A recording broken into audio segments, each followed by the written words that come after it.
What's up, guys? Another video coming to you from Outdoor Instincts Live. Today I'm going to talk about Aiptasia.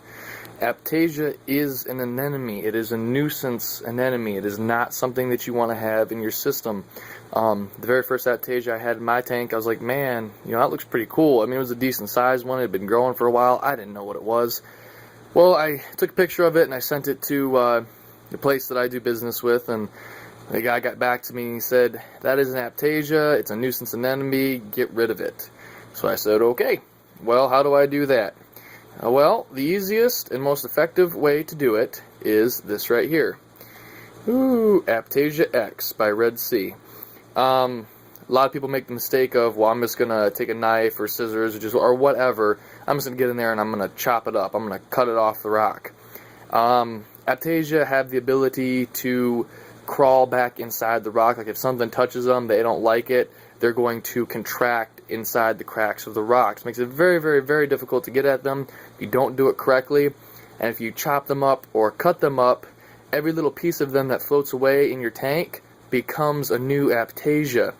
Aiptasia have a very, very powerful sting. They can sting and kill corals very easily. They do grow rather large. I've got a little guy, but I'm going to get him before he starts to spread. Right here's my watermelon anemone. Well, you can see it. There he is.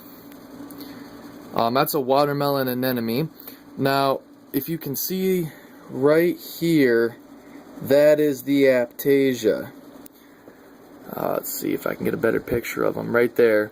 He's got an oral disc. He's got all these little tentacles that come off of him. So he kind of looks like, I guess you could say he kind of looks like a flower in a way, like if the flower didn't have petals, I guess. I don't know. I'm trying to describe him the best way I can, but you can kind of see him right there. But he's got an oral disc, he's got a stalk, and all those little stingers, those little tentacles that come off of him are all stingers. They have, I believe it's called pneumatocytes on them. There you can see them better right there. Anyways, what we're going to do here is we're going to apply the Aiptasia X. This stuff, when it comes in contact with water, becomes very, very thick, and it sinks right to the bottom of the aquarium. It sticks to whatever you put it on. Now, well, there's an even better picture of the Aiptasia right on the bottle. That's what they look like real up close. But this is, as it says, it is reef safe. It's not going to hurt your corals. It's not going to hurt your fish. However, I would be cautious when applying it around anemones, just because of the fact that this is something that is used to kill anemones, and well, a nuisance anemones, Aiptasia. I'm not sure how different they're physiologically they are. I don't know how different they are, but I always use extreme caution whenever I put this stuff around my anemones. So I'll go ahead and I'm going to show you guys how to do this. Let's walk over here to the counter. So that way I got a more stable place to do this. Because this stuff does get very, very thick, become almost like a gel when it does come in contact with water, make sure that the needle that they supply you with, first time using, you're not going to have to worry about it, but once you use it a couple times and you got to rinse it, make sure that it's completely dried, because if you put this, any type of water or sea salt or whatever, it gets into this bottle, it's going to ruin the product. So let me set down the phone for 1 second so I can open up the bottle. Go ahead and give it a good shake. I'm going to open up the bottle. Now, if you read the directions, it tells you, fill the syringe. This is a 3 milliliter syringe, 3 cc's in here. That's way, way, way too much. When they talk about filling the syringe, I wish they'd have specified more for people who don't know, but I'm assuming they mean just, put product in the syringe.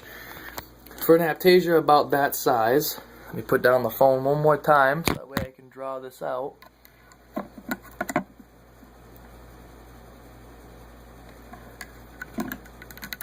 Okay. For an Aiptasia as big as I just showed you, that is all the product I'm going to use. You can see it's very, very, very small amount. Doesn't even fill the airspace in there. Don't try and push the air out. I'm going to I'm a med student, and I saw the air in there, and I was like, oh, well, I guess it's like anything else. I'll try and, flick and push the air out. Yeah, the product just squirts out the end. It's not like medication, so don't do that. That's all you're going to need. I have chosen the bent applicator simply because of the fact of where it is on the rock. So, let's go back over to the tank.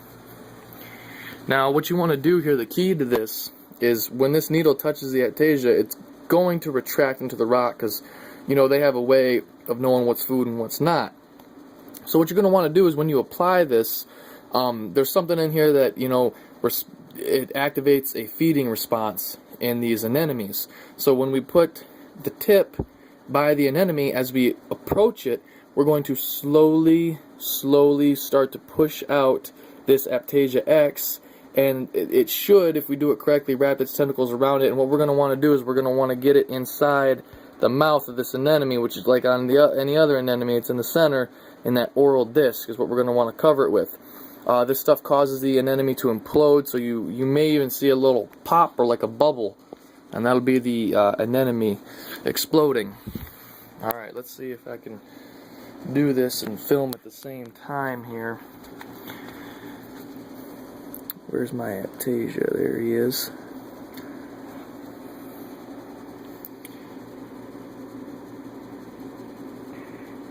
Okay. Now, as I approach it, sorry about the shaking the camera, I'm going to squeeze the stuff out.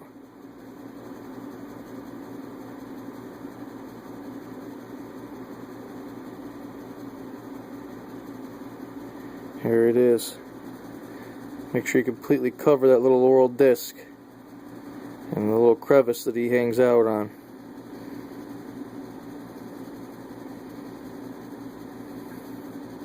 And my jawfish is eating it. He thinks it's food, but he'll quickly learn that it's not.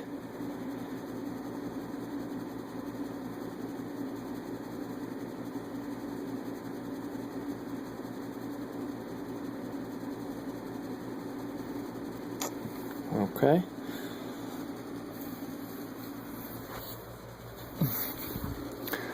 And that's really all there is to it, guys. Truth be told, I might have to apply that again because it is rather difficult to film this while I'm trying to apply it. If I had somebody else here to help me to film it, maybe you guys would have got a better picture. Maybe I could have covered it more effectively. It does look like it has shriveled up, but I'll have to keep an eye on it. So, and again, my yellowhead jawfish, I got a yellowhead and I got a blue dot in here. My yellowhead's over here by the anemone, and he ate some of that stuff, and as you can still see, he's perfectly perky and fine. So it is reef safe. Just be cautious of other anemones that you do have in your tank. Alright, thanks guys for watching. Like, subscribe, hit me up with any comments or questions you may have. Thanks, bye.